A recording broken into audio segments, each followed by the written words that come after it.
তাকুলু লিমান ইউকতালু ফি সাবিলিল্লাহি আমওয়াতুন বাল আহয়াউ ওয়ালাকিন লা তাশউরুন। মিথ্যা মামলা দিয়া অন্যায়ভাবে যাদেরকে ফাঁসি দেওয়া হবে তাদের ফাঁসি হবে না, ফাঁসির মাধ্যমে 8টা জান্নাত তাদেরকে বরণ করে নিবে। লিল্লাহি তাকবীর। তাসদিক বিল জানান, কলিজার মধ্যে ঈমান যখন থাকবে ওই মানুষ কোনোদিন 3 তলা 4 তলা 5 তলার দিকে তাকাবে না। যাচ্ছে আর বলতেছে এই দেখো আমার বাসা দেখছো, ওই দেখো ওই দেখো ওই দেখ 3 তলা হচ্ছে 4 তলা রড বার করেছি ভাই, খালি 4টা তলা করে ফেললে আমার আর কোনো টেনশন নেই। তাসদিক বিল জানান উপর দিকে দেখাবি, তাসদিক বিল জানান বলবে ভাই রে এই উপর দিকে দেখে লাভ নাই, কোনটি কুটি যাবেন কুটি যাবেন, আয় আয় নিচতলা না, আন্ডারগ্রাউন্ডে আমাদেরকে যাইতে হবে। কিন্তু যেদিন ডাক পড়িবে কবর মাঝে যাইতে, জোগাড় কিছু করছো বন্ধু তার মাঝে বিছাইতে। যে কোনো সময় আমাদের মৃত্যুর ডাক আসবে।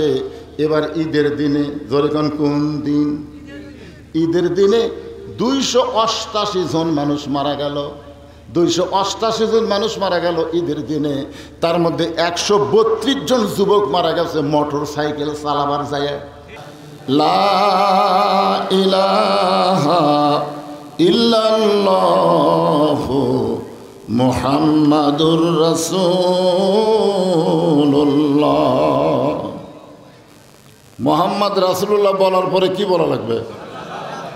এটা কেউ বলবেন কেউ বলবেন না, হবে না, সবাইকেই বলতে হবে। এখানে একদল ফেরেশতা আছে, এখানে একদল ফেরেশতা আছে। সেই দল ফেরেশতার কাজই হলো আপনি যখনই নবীর প্রতি দরুদ শরীফ পড়বেন, আপনার দরুদ পড়া শেষ হওয়ার সঙ্গে সঙ্গে এই দরুদগুলো আপনার নামে রাসূলের রওজা মোবারকে পৌঁছায় দিবে।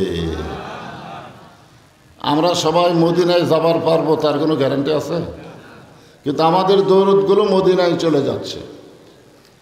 হাদিসে কুদুসির মধ্যে রয়েছে আল্লাহ রাসূল, এটা আল্লাহর কথা, কাল আল্লাহু তাআলা, আল্লাহ তাআলা বলেছেন মান সাল্লা আলাইহি সাল্লাইতু ওমান সাল্লামা আলাইহি সাল্লামতু ফাসাজাতু লিল্লাহি শুকরান।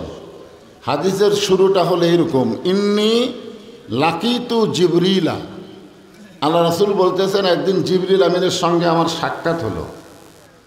আল্লাহ রাসূলের সঙ্গে জিবরিল আমিনের সাক্ষাৎ হয়েছে কতবার? একবার।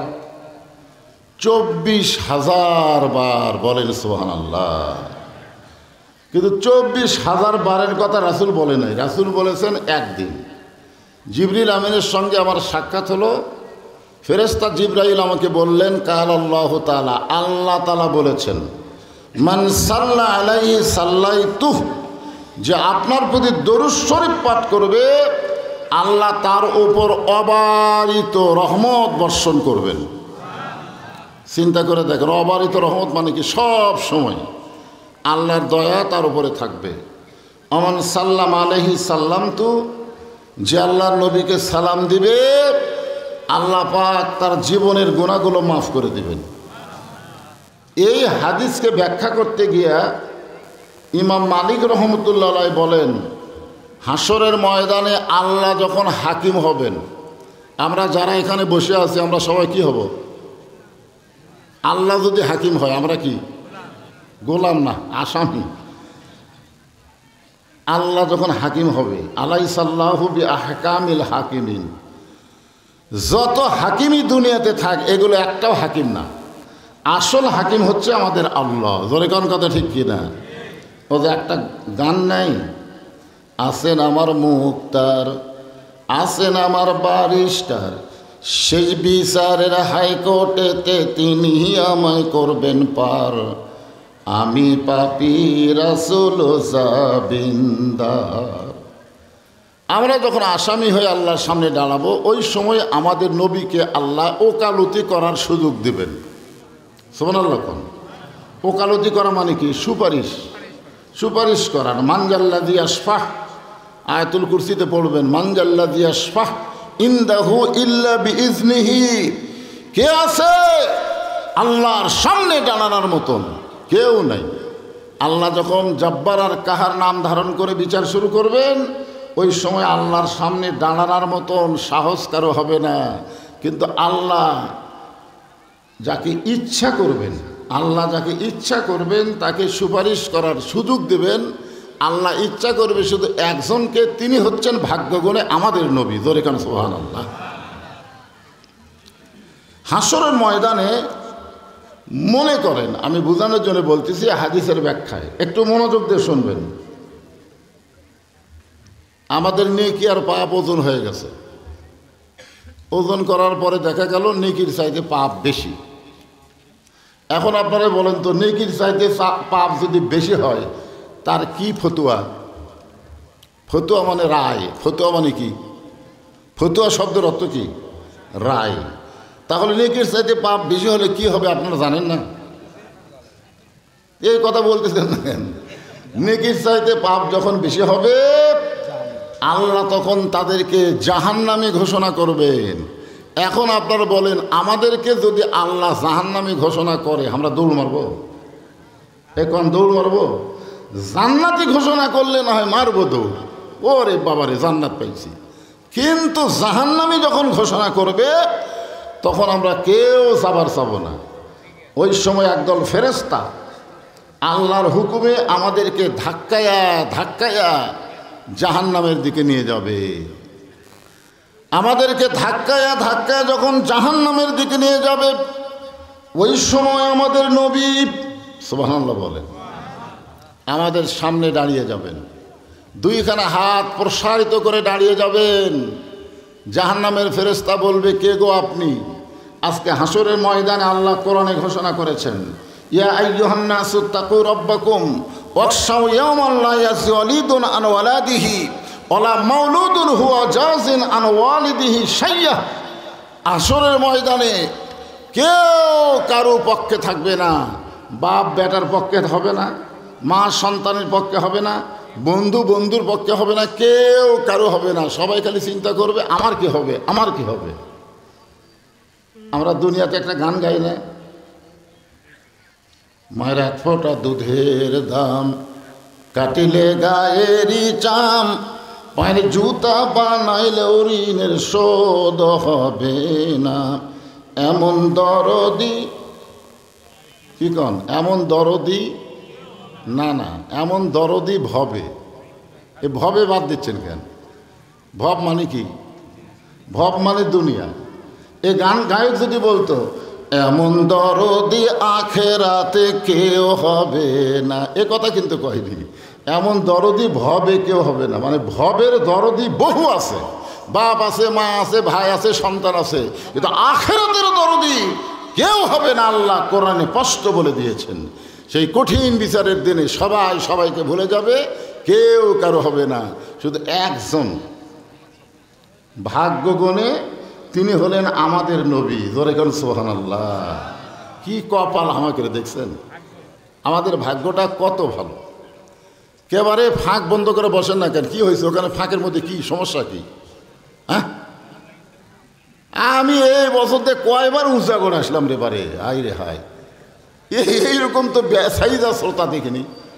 হ্যাঁ, আপনারা কি রাগ করছেন? ফাঁক বন্ধ করে বসেন, ফাঁকা থাকলে পিছনে থাকে। ওই দেখেন তো পিছন থেকে কি লোক আসতেছে, আপনারা দেখেন তো লোক কি আসতেছে? আসতেছে না? তাহলে ফাঁকটা বন্ধ করে আপনি আগে বসেন। যে আগে বসবে তার সোয়াব তত আগে হবে, বেশি হবে। পিছনে বসা লক্ষণ ভালো না। মসজিদের মধ্যে সামনে কাতারে ভালো না বারান্দাত ভালো? কোনটা ভালো? বারান্দাত ভালো। কার জন্যে? শেষে আসা আগে যাবি, শেষে আসা আগে যাবি, এরকে ধান্দা হলো বারান্দা। তা আপনারা কি সেই ধান্দাতে আছেন নাকি? তাহলে ফাঁক বন্ধ করে বসেন। ওই ভাইয়েরা শোনেন, যারা পিছনে বসে আছেন ওই জায়গাটা আপনার একটা জান্নাতের সাক্ষী হচ্ছে। আবার আর এক জায়গা এসে বসবেন, ওই জায়গাটাও আপনার জান্নাতের সাক্ষী হবে, কারণ এটা হলো জান্নাতের বাগান। ধরে কোন সুবহানাল্লাহ। এই জন্যই লোড়াছড়া বসলে ক্ষতি নাই তো। এই যেগুলো খুঁটি পুঁতিছে এগুলো লড়ান যাবি না, পুঁতে ফেলে দিছে। আপনারা কি পুঁতে গেছেন? তাহলে লড়াচড়া করেন না কেন? হ্যাঁ, একটু জিকির করেন, লোকজন আসতেছে, অনেক লোক ওই সাইডে ঘুরতেছে, তো খালি চিন্তা করতেছে বদরুল রশিদ কখন উঠবে, বুঝলেন না? এই ধান্দা তারা বসে আছে, তারা এখন আসতেছে। এই সুযোগে আপনারা সামনের দিকে আসেন, জিকির করেন আর সামনে আসেন, আসেন আসেন, আল্লাহর রাস্তা আসেন। লা ইলাহা, হ্যাঁ, এটা সামনে আসার জিকির। যারা এই জিকির করার পরেও সামনে আসবে না, সামনে ফাঁকা থাকবে, আল্লাহ তাদের শরীরে এত ভারী করে দিবে যে আগামীকাল নিজের শরীর নিয়ে চলা কঠিন হয়ে যাবে। অনেকে বলে না আমার শরীর এত ভারী হতে পারে, কেন ভারী হবে? ও লড়েনি।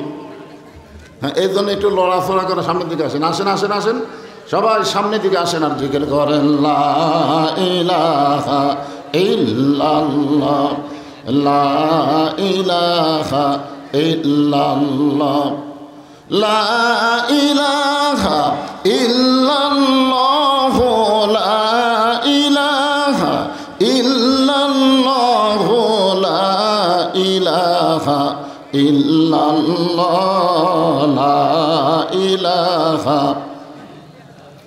লা ইলাহা ইল্লাল্লাহ মুহাম্মাদুর রাসূলুল্লাহ।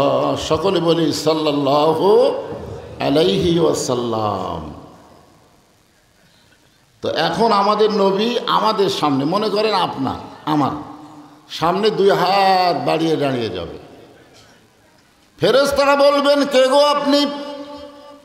আজকে হাসরের ময়দানে এই গুনাহগার বান্দার সামনে দাঁড়ালেন, যার নেকির চাইতে পাপ বেশি।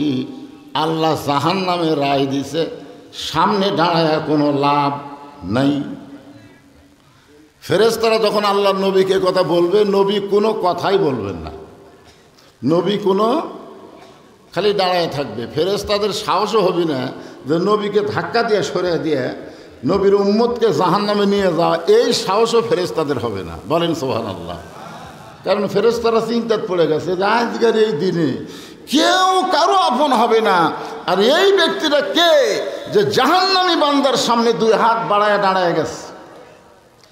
এমন সময় আল্লাহ জিবরাইলকে বলবেন, যাও জিবরাইল যাও, আমার নবীকে সালাম দিয়া ঘোষণা করে দাও নেকির চাইতে পাপ বেশি, এ কারণে আল্লাহ জাহান্নামে রায় দিছে। আল্লাহ কাকে বলবে? ফেরেশতা জিবরাইলকে বলবে। ফেরেশতা জিবরাইল এসে নবীকে সালাম দেবেন। শোনেন, গুরুত্ব দিয়ে শোনেন। ফেরেশতা জিবরাইল এসে নবীকে সালাম দেবেন, আসসালামু আলাইকা ইয়া রাসূলুল্লাহ। নবী সালামের উত্তর দেবে না। আচ্ছা, আপনাকে যদি আমি সালাম দেই তাহলে কি বলে সালাম দেই? আসসালামু আলাইকুম। কিন্তু নবীকে যারা সালাম দেয় কি বলে সালাম দেয়? আসসালামু আলাইকা। এখানে যারা হাজী সাহেব আছেন তারা অবশ্যই জানেন, রওজা মুবারকের পাশে গিয়ে কি বলে সালাম দিয়েছেন? আসসালামু আলাইকুম কোসেন, কেউ বলছেন আসসালামু আলাইকা ইয়া রাসূলুল্লাহ, আসসালামু আলাইকা ইয়া হাবিবাল্লাহ, আসসালামু আলাইকা ইয়া নবী আল্লাহ। কারণ নবীর শানে বহু বচন ব্যবহার করা যাবে না, আমাদের শানে করা যাবে। কারণ আমাদের 2 কাঁধে 2 ফেরেশতা আছে, এই কারণেই বলতে হয় আসসালামু আলাইকুম। আরবিতে কা হলো 1 বচন, কা কয় বচন? আর কুমা হলো 2 বচন, কুমা। আর কুম হলো বহু বচন। তাহলে আমাদেরকে, আপনি যদি আমাকে সালাম দেন কি বলে দেবেন? আসসালামু আলাইকুম। কেন? আমি তো একলাই। কিন্তু আমার ব্যাপারে বহু বচন ব্যবহার করার কারণ হলো আমি একলা নাই, আমার 2 কাঁধে 2 ফেরেশতা আছে। আছে না নাই? আপনাদের কি মনে হয় 2 কাঁধে 2 ফেরেশতা আছে না নাই? এরকে কাম কি? হ্যাঁ, ভালো মন্দ। ফেরেশতা জিবরাইল বললেন, এ রাসূলুল্লাহ, আপনি আমার উস্তাদ, আমি আপনার ছাত্র, কেমনি সালাম দেওয়া লাগবে আপনি আমারে শিখাইয়ে দেন। এবার আল্লাহর নবী বলতেছে, জিবরাইল তুমি যেতে আমাকে 3 বার সালাম দিলা, 3 বারে শুধু আসসালামু আলাইকা বলেছ, শুধু আমাকে সালাম দিয়েছো, কিন্তু এটা মানে কোনটা? এটা মানে বুঝতেছেন না? যাক ফেরেশতারা ধাক্কায় ধাক্কা জাহান্নামে নিয়ে যাচ্ছে, এটা বাদ দিলে কেন? ফেরেশতা জিবরাইল বলতেছে, হুজুর 1 সালাম দিয়ে লাভ নাই, কারণ নেকি আর পাপ ওজন করে নেকির চাইতে পাপ বেশি হয়েছে। নেকির চাইতে যার পাপ বেশি হয়েছে সে তো জাহান্নামী হয়ে গেছে। আর জাহান্নামীর জন্য রহমতের দোয়া করে কোনো লাভ আছে? সালাম কিসের দোয়া? আসসালামু আলাইকুম ওয়া রাহমাতুল্লাহ মানে কি? সালাম কিসের দোয়া? আসসালামু আলাইকুম মানে কি আপনার উপর রহমত বর্ষিত হোক, শান্তি বর্ষিত হোক। তাহলে যার নেকির চাইতে পাপ বেশি, যে জাহান্নামের রায় পাচ্ছে, এর জন্য রহমতের দোয়া করা লাভ আছে? কথা কন না কেন, লাভ আছে? এই জন্য জিবরাইল খালি নবীক দিছে, কিন্তু নবীর এই গুনাহগার উম্মতক বাদ দিছে।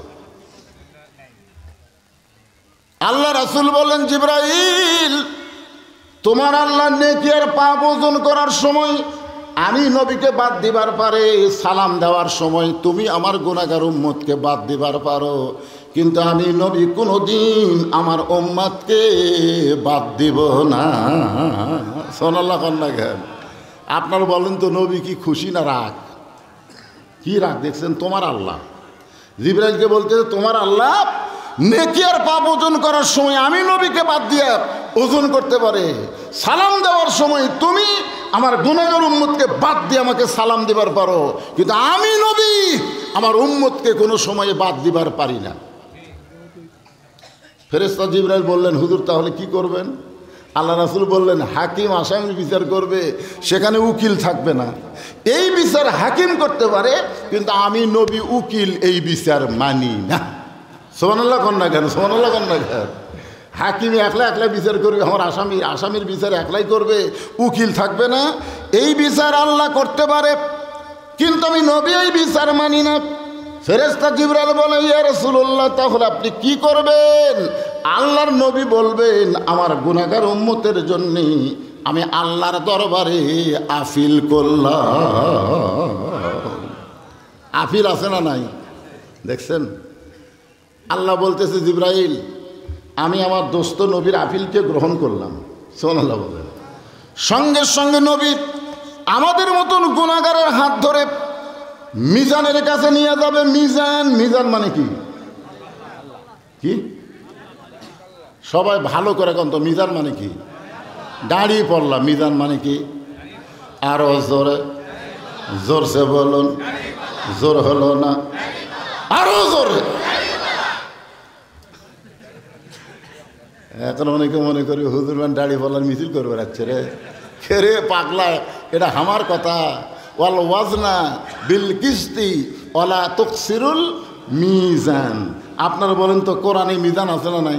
হ্যাঁ হ্যাঁ, মরে গেলেও বুঝবেন মিজান আছে ভাই।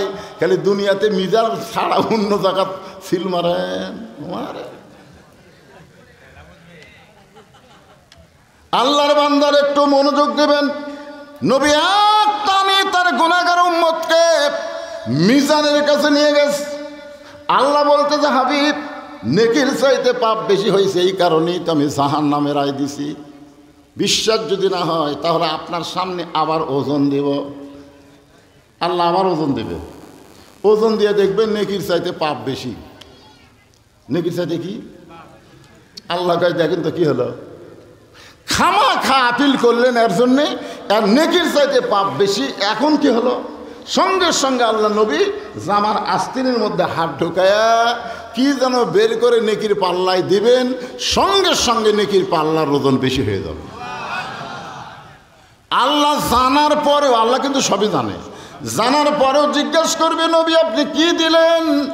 নবী বলবেন, আল্লাহ ওই যে সিংসারা উঁচা গড়ের মাহফিলে আমার গুনাহগার উম্মতের আমার প্রতি দরুদ শরীফ পড়েছে, ওই দরুদের নেকিগুলো আমার মদিনার রওজা মুবারকে জমা ছিল, সেই দরুদের নেকি নেকির পাল্লায় দেওয়ার কারণে ওজন বাইরা গেল।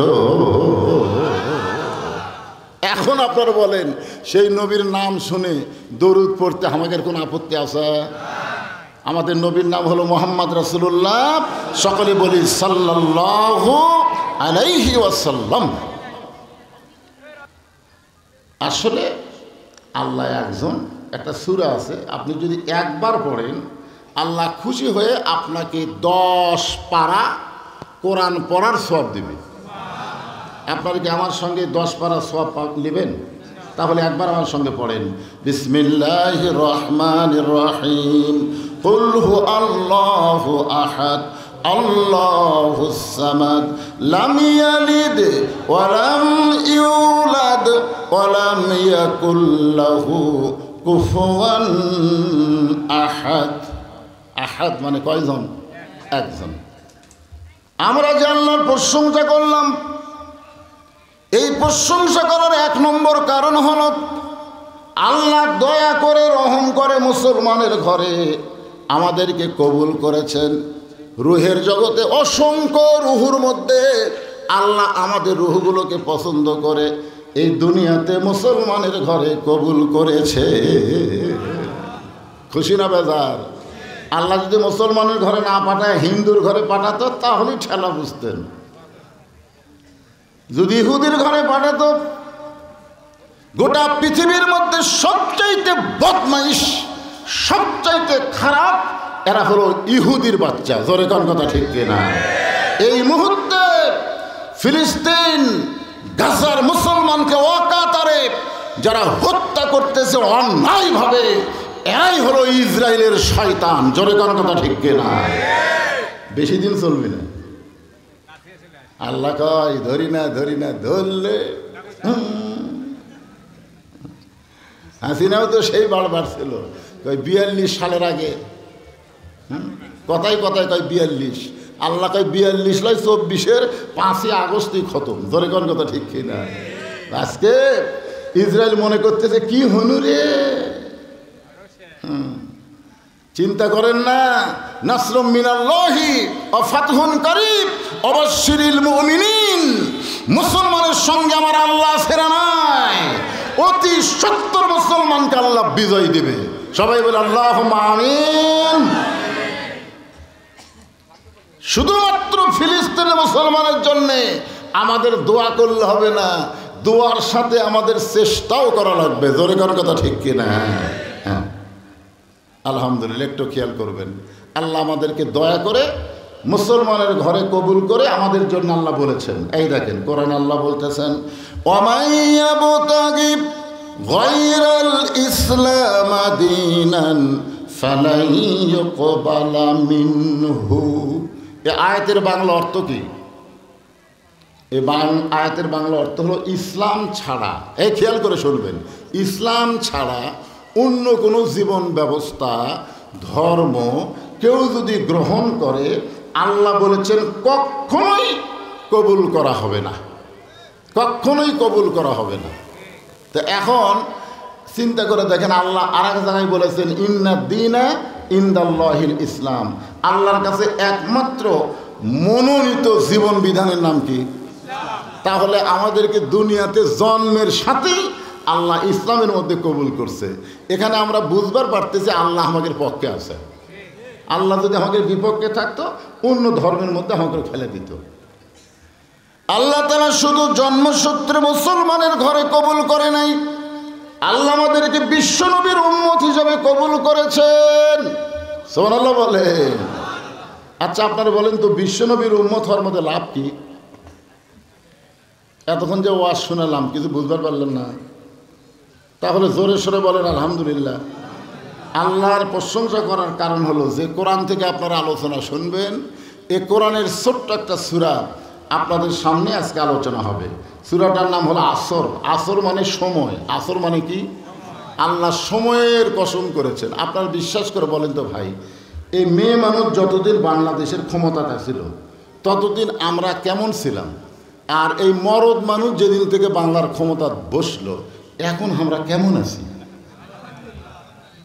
যারা মুখ খুলতেছেন না, এরা মেয়ের তলে থাকতেন। হ্যাঁ, আমার বাপের কথা না, আল্লাহর কথা। আর রেজালু কাওয়ামুন আলান নিসা, পুরুষরা থাকবে নারীদের উপরে। আমাদের বাংলাদেশে কোরআন আছে, কোরআনের ওয়াজ আছে, কিন্তু কোরআনের সমাজ নাই। তাহলে বুঝবেন গোটা বাংলাদেশ অন্ধকারে নিমজ্জিত। জোরে কোন কথা ঠিক কি না? এই জন্য আমরা স্লোগান দেই না, আল কোরআনের আলো ঘরে ঘরে, আর না সব জায়গায়। আরে সংসদও দরকার নেই, সব জায়গায় যদি আমরা বলি তার মধ্যে সংসদ আছে না নাই? আল কোরআনের আলো এই সংসদে জ্বলানোর কথা শুনে, বুঝলেন? চাঁপাই নবাবগঞ্জের এক নেতার গাঁৱত যা আগুন ধরছে ভাই। আরে ওর নাম কি? রশিদ। আয় আয় রে, এই জন্য আমরা হেকমতে মার দেবো, আমরা কম সব জায়গায় যাবো। এখন সব জায়গার মধ্যে সংসদ আছে না নাই? আছে। দেখেন একটু মাত্র কারেন্ট গেছে আর আপনার 2-4 জন উঠে চলে গেলেন, কুড়ি যাবেন? অন্ধকারে যাবেন, লাভ নেই। আল্লাহর বান্দার একটু মনোযোগ দিয়ে শুনবেন। আর রিজালু কাওয়ামুনা আলান নিসা, এটা কার কথা? পুরুষ থাকবে নারীদের উপরে। এত বছর রমজান মাস আমরা পাইছি, আর এই বছর রমজান গেল, আপনারা বলেন তো কেমন লাগলো?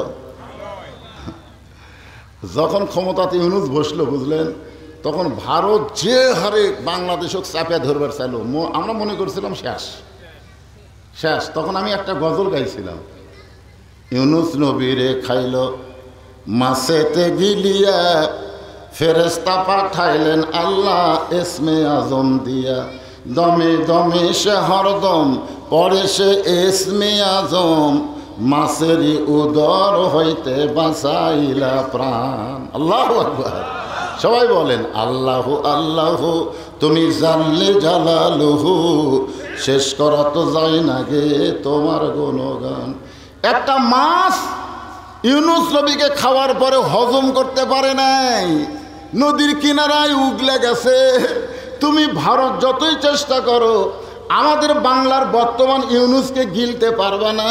তোমাকে বুড়া আঙ্গুল দেখায় ইউনূস চীন দেশে গেছে। জোরে কোন কথা ঠিক কিনা? ভাইজান, আমরা যে কোরআন থেকে আলোচনা শুনবো, সূরাটার নাম হলো আসর। আসর মানে সময়। সময় অত্যন্ত গুরুত্বপূর্ণ একটা বিষয়। জোরে কোন কথা ঠিক কিনা? আগে বুঝিনি এই সময়, আগে বুঝিনি, এখন বুঝতেছি। আব্দুল আলিম 40 বছর আগে একটা গান গাইছিল, তখন বুঝিনি, তখন জুয়ান আসলো তো, বলে গান কে বোঝে। কিন্তু এখন বুড়া হয়ে বুঝতেছি। মিশে মায়ায় বন্দি থাইকা করলাম কত খেলা, পশ্চিমে তাকায়া দেখো তোমার ডুইবা গেছে বেলা। কেরে মুরব্বী, আপনারা বলেন তো, আসর থেকে মাগরিব এই সময় বেশি না কম? ওই সময় সূর্যের পাওয়ার কম না বেশি? হায় হায়, আল্লাহ সময়ের শপথ করে বললেন, ইন্নাল ইনসানা লাফি খুসর। ইন্না মানে নিশ্চয়, ইনসান মানে মানুষ, খুসরুন মানে ক্ষতি। নিশ্চয় মানুষগুলো ক্ষতির ভিতরে। পকেটে আছে 500 টাকার নোট, 200 টাকার নোট, 100 টাকার নোট, 10 টাকা নাই। কয় টাকা নাই? তাহলে কত আছে? 500, 200, 100। ওর সামনে দিয়ে মসজিদের দান বাক্স যাচ্ছে। ওর সামনে দিয়ে মসজিদের কি যাচ্ছে? দান বাক্স যাচ্ছে। যে আল্লাহর ঘর তৈরি করে, আল্লাহ তাকে জান্নাতে একটা ঘর বানায় দেয়। অথচ ওই খেয়াল করে দেখে 500, 200, 100, 10 টাকা নাই। মারছে ঠেলা, এত জোরে ঠেলা মারছে, 3 জন পার হয়ে গেছে। ওরা 3 জন বলতেছে, জাকিরে তোর হাতত পাওয়ার আছে রে। আপনারা বলেন তো, এ লোকটা কি লাভবান হলো না ক্ষতি? কি ক্ষতি? দুনিয়ার 500, 200, 100 তুমি রাখলা, কিন্তু তুমি যে দান বাক্স ঠেলা দিয়ে তুমি জান্নাতের ঘর হারালা। মুসলমান যারা হবে তাদের কাছে দুনিয়া কোনো ফ্যাক্টর না, তাদের উদ্দেশ্যই হলো জান্নাত। জোরে বলেন কথা ঠিক কিনা? কথা বলেন। আল্লাহ বলতেছেন, নিশ্চয় মানুষগুলো ক্ষতির ভেতরে।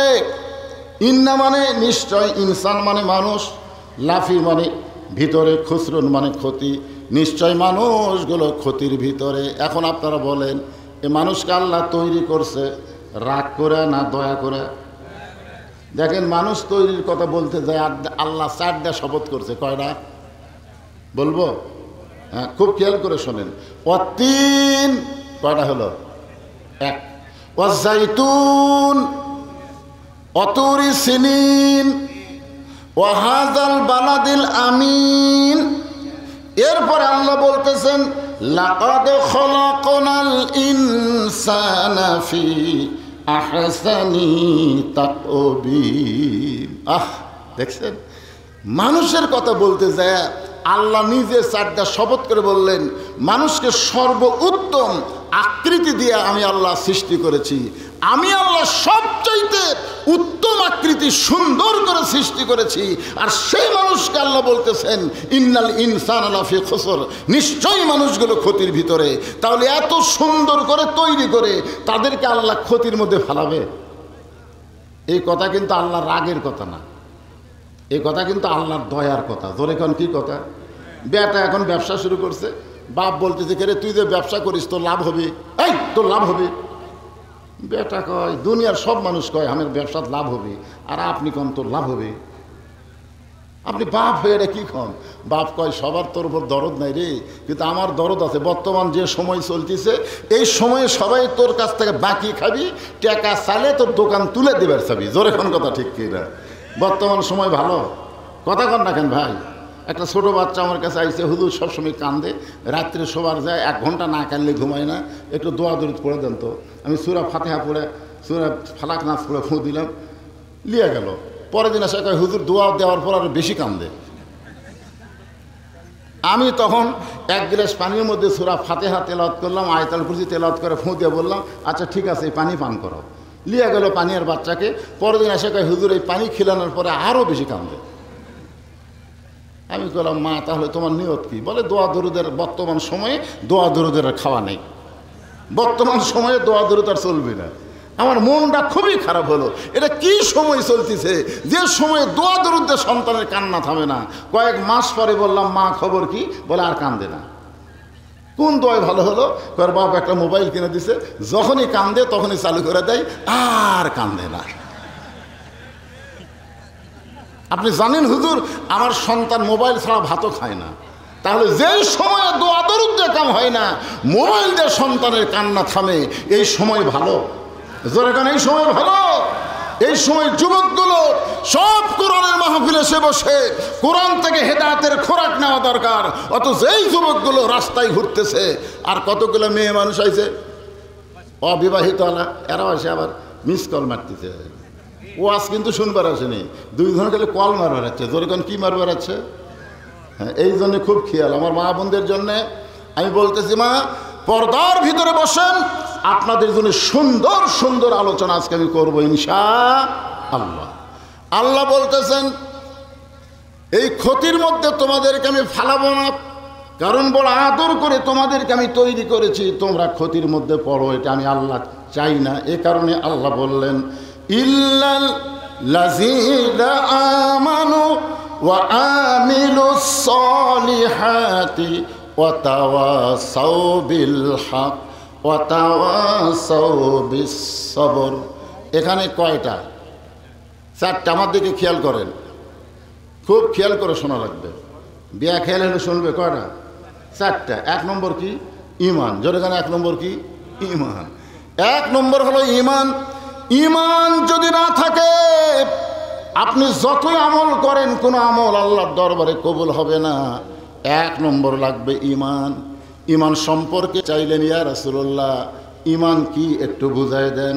সঙ্গে সঙ্গে নবী বললেন, ইকরার বিল লিসান, তাসদিক বিল জানান, আমল বিল আরকান। এরই নাম হলো ঈমান। শুধু মুখে মুখে লা ইলাহা ইল্লাল্লাহ বললে হবে না, শুধু মুখে বললে হবে না, ওইটা কলিজার মধ্যে জায়গা দেওয়া লাগবে। কলিজার মধ্যে যখন ঈমান থাকবে, তখন ওই মানুষটার চরিত্র কেমন হবে? একটা মানুষের নাম বলবো, কলিজার মধ্যে যখন ঈমান থাকে, ওই মানুষের চরিত্রটা কেমন হয়? মানুষটার নাম হলো মীর কাসেম আলী। মানুষটার নাম কি? মীর কাসেম আলী। তো উকিল বলতেছে, স্যার আজকে রাত 12টায় আপনার ফাঁসি হবে। উকিল বলতেছে, স্যার আজকেই রাত 12টায় আপনার ফাঁসি হবে। তখন মীর কাসেম আলী বলতেছে, ভাই এখন কয়টা বাজে? তো বলতেছে, এখন তো রাত 9:30। আলহামদুলিল্লাহ, তাহলে এখনো 2.5 ঘন্টা আছে। দেখেন, 2.5 ঘন্টা পর তার ফাঁসি হবে। তাসদিক বিল জানান কাক কয়? কলিজার মধ্যে ঈমান থাকলে সে কেমন চরিত্রের মানুষ হয়। বলতেছে, আলহামদুলিল্লাহ এখন 2.5 ঘন্টা সময় আছে। উকিল কয়, কে রে 2.5 ঘন্টা পর তার ফাঁসি হবে, এরপর আলহামদুলিল্লাহ কয়? এত ইন্নালিল্লাহ বলা দরকার। তো বলতেছে উকিল সাহেব, খামাখা 2.5 ঘন্টা চেতন থাকে কি লাভ? আমি 2 ঘন্টা ঘুম পারি। আমি খামাখা 2.5 ঘন্টা চেতন থেকে বসে থাকে কী লাভ? আমি 2 ঘন্টা ঘুম পাড়ি, 2 ঘন্টার মধ্যে যদি চেতন না পাই তাহলে তুমি এসে আমাকে একটু ডাক দিও। উকিল মনে মনে কয় যার ফাঁসি হবে, তাই বলে 2 ঘন্টা ঘুম পাড়ি, চেতন না বলে ওরা আমাকে ডাক দেওয়া লাগবে। উকিল মনে মনে চিন্তা করে এই ফাঁসির ধান্দার পাগল হয়ে গেছে, এই যে 12টায় ফাঁসি হবে এই চিন্তায় হয়তো মাথা বিগড়ে গেছে। উকিল মন খারাপ করে যখন ফাঁসির কন্ডম সেল থেকে বের হয়ে যায়, রাত যখন 11:30 বাজে, 2 ঘন্টা হয়ে গেছে, এমন সময় উকিল ফাঁসির কন্ডম সেলের মধ্যে ঢুইকে দেখে মীর কাসিম আলী নাক ডেকে ঘুম পাড়তেছে। আচ্ছা, আপনি নাক ডেকে ঘুম পাড়ায়, এটা কি জাতা ঘুম? উকিল কয় কে রে? আর মাত্র 8 ঘন্টা পর লোকটার ফাঁসি হবে, আর এই লোকটা এমন হয় ঘুম পাড়তেছে। পায়ে ঝাঁকুনি দিচ্ছে, সঙ্গে সঙ্গে চেতন পায়, বলতেছে ভাইজান ফাঁসির সময় কে হয়েছে? উকিল বলে না স্যার, এখনো 8 ঘন্টা বাকি আছে। আলহামদুলিল্লাহ, তাহলে এখন 8 ঘন্টা। ওযু করে 2 রাকাত নামাজ পড়ে এই কোরআন শরীফের 2টা সূরা, সূরা মূল আর সূরা মুজাম্মিল তেলাওয়াত করে ফাঁসির কন্ডম সেলের মধ্যে যেই পাঞ্জাবিটা সবচাইতে ভালো, ওই পাঞ্জাবিটা গায়ে দিয়ে চিরুনি দিয়ে মাথা হাঁচড়ায় বলতেছে উকিল আমারে কেমন লাগতেছে বলো তো? উকিল কান্দার বলে স্যার এখন আপনার ফাঁসি হবে, আপনি কি শ্বশুর বাড়ি যাবেন নাকি? এত সুন্দর পাঞ্জাবি গায়ে দিয়ে চুল হাঁচড়ায় বলেন আমারে কেমন লাগতেছে, আপনি কি শ্বশুর বাড়ি যাবেন, এখন আপনার ফাঁসি হবে। তাসদিক বিল জানান, কলিজার মধ্যে ঈমান যাদের থাকবে তারা কোনো সময় মৃত্যুকে পরোয়া করবে না, তারা বিশ্বাস করবে আসলে যাইতে হবে, আসলে যাইতে হবে। তোমরা মনে করতেছি কোরআনের মাহফিল আসতেছি না, বসতেছি না, ঘুরতেছি, ঘোরো ঘোরো, ঘুরে ঘুরেই তোমাদের হায়াত শেষ হবে। জোরে কোনো কথা কর না কেন? উকিল যখন খুবই কান্দে তখন মীর কাসিম আলী মুচকে মুচকে হাসের বলে উকিল তুমি জানো আমি যখন 2 ঘন্টা ঘুম পাড়ছি, ওই 2 ঘন্টা ঘুমের ভিতরেই আমার ঈমান আমাকে জানায় দিছে ওয়ালা তাকুলু লিমান ইউকতালু ফি সাবিলিল্লাহি আমওয়াতুন বাল আহয়াউ ওয়ালাকিন লা তাশউরুন। মিথ্যা মামলা দিয়া অন্যায়ভাবে যাদেরকে ফাঁসি দেওয়া হবে তাদের ফাঁসি হবে না, ফাঁসির মাধ্যমে 8টা জান্নাত তাদেরকে বরণ করে নিবে। লিল্লাহি তাকবীর। তাসদিক বিল জানান, কলিজার মধ্যে ঈমান যখন থাকবে ওই মানুষ কোনোদিন 3 তলা 4 তলা 5 তলার দিকে তাকাবে না। যাচ্ছে আর বলতেছে এই যে আমার বাসা দেখছো, ওই দেখো ওই দেখো ওই দেখ 3 তলা হচ্ছে 4 তলা রড বার করেছি ভাই, খালি 4টা তলা করে ফেললে আমার আর কোনো টেনশন নেই। তাসদিক বিল জানান উপর দিকে দেখাবে, তাসদিক বিল জানান বলবে ভাই রে এই উপর দিকে দেখে লাভ নাই, কোনটি কুটি যাবেন, কুটি যাবেন, আয় আয় নিচতলা না, আন্ডারগ্রাউন্ডে আমাদেরকে যাইতে হবে। কিন্তু যেদিন ডাক পড়িবে কবর মাঝে যাইতে, জোগাড় কিছু করছো বন্ধু তার মাঝে বিছাইতে। যে কোনো সময় আমাদের মৃত্যুর ডাক আসবে। এবার ঈদের দিনে যেরকম কোন দিন, ঈদের দিনে 288 জন মানুষ মারা গেল, 288 জন মানুষ মারা গেল ঈদের দিনে। তার মধ্যে 132 জন যুবক মারা গেছে মোটর সাইকেল চালাবার যায়। 132টা যুবক এখনো বিয়ে শাদী করেনি, ওই বাপের R15 মাস্তানি করবার যে 132 জন ঈদের দিনে মরে গেল। চিন্তা করছেন এই 288 জনের মধ্যে একটাও বুড়া নেই, বারে একটা বুড়াও মরেনি, সব কয়টা জোয়ান তাগড়া। না এবার কারে নাল, আরে কেরে যুবক কি মনে করতেছে? তোমার দাদা বেঁচে আছে, তোমার বাপ বেঁচে আছে, তোমার সিরিয়াল 3 নম্বরে। কথা বলেন 3 নম্বরে সিরিয়াল। তাহলে তোমরা তৈরি কেমন হবে? এখানে বলা হচ্ছে আমল বিল আরকান। ইমানের 3য় ব্যাখ্যা হলো ইমান অনুযায়ী আমল করা লাগবে। ইমান অনুযায়ী যত আমল করেন, 1 নম্বর আমল হচ্ছে সালাত। 1 নম্বর আমল কি? আরো জোরে বলেন, লা সালাত লা ইমানা। যার মাইক আবার এরকম হয় কে ভাই রে? এই এতক্ষণ তো ভালোই হচ্ছিল। লা সালাত লা, মক্সের সাউন্ড দিলে আর বোঝা যাবে না, খালি গম গম গম গম করবে। লা সালাত লা ঈমান, তার অর্থ হলো যার নামাজ নাই তার কি নাই? আরো ধরে কোন নামাজ নাই তার কি নাই? আচ্ছা আপনারা বলেন তো, আগামী ইলেকশনে কোন দল ক্ষমতাত গেলে নামাজের বিল পাস করবে? অনেক দল আছে, সেই দলের নেতারা খাড়া হয়ে পেশাব করে, নামাজে পড়ে না। জোরে কোন কথা ঠিক কিনা? আমি কোন দলের নাম বলতেছি না। ওই দলের সাংসার আবার বলতেছে আমার নেতার চরিত্র ফুলের মতন পবিত্র, নামাজ পড়ে না। একক তো শোনেন, ইমানকে হেফাজত করতে গেলে বাইনাল আবদি ওয়াল কুফরি তরকুস সালাত, বান্দার কাফের মধ্যে পৃথক করার জিনিসটার নামই হলো নামাজ। যারা নামাজ পড়বে তারা হলো বান্দা, আর যারা নামাজ পড়বে না তারা হলো কাফের। এখন আপনারা হয়তো বলতেছেন, হুজুর আমরা কি জুম্মার নামাজ পড়ি না? আপনারা জুম্মার নামাজ পড়েন? পড়েন তো। 5 ওয়াক্ত পড়ে না। শুধু যারা জুম্মার নামাজ পড়ে আল্লাহ খুশি হয়ে হয়তো বলবে হাসরের ময়দানে, লা তাকনাতু মির রহমাতিল্লাহ। এই যারা 5 ওয়াক্ত পড়নি, খালি জুম্মা পড়ছে, তাদেরকে আমি আল্লাহ জান্নাত দিলাম, যাও।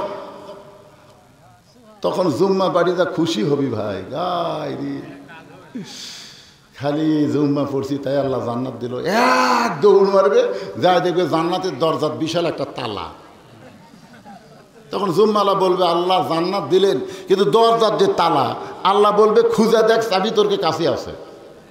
তখন ওরা খুঁজে একটা চাবি পাবে, ওই চাবি তালার মধ্যে ঢুকবে কিন্তু ঘুরবি না, ঢুকছে কিন্তু ঘরে না।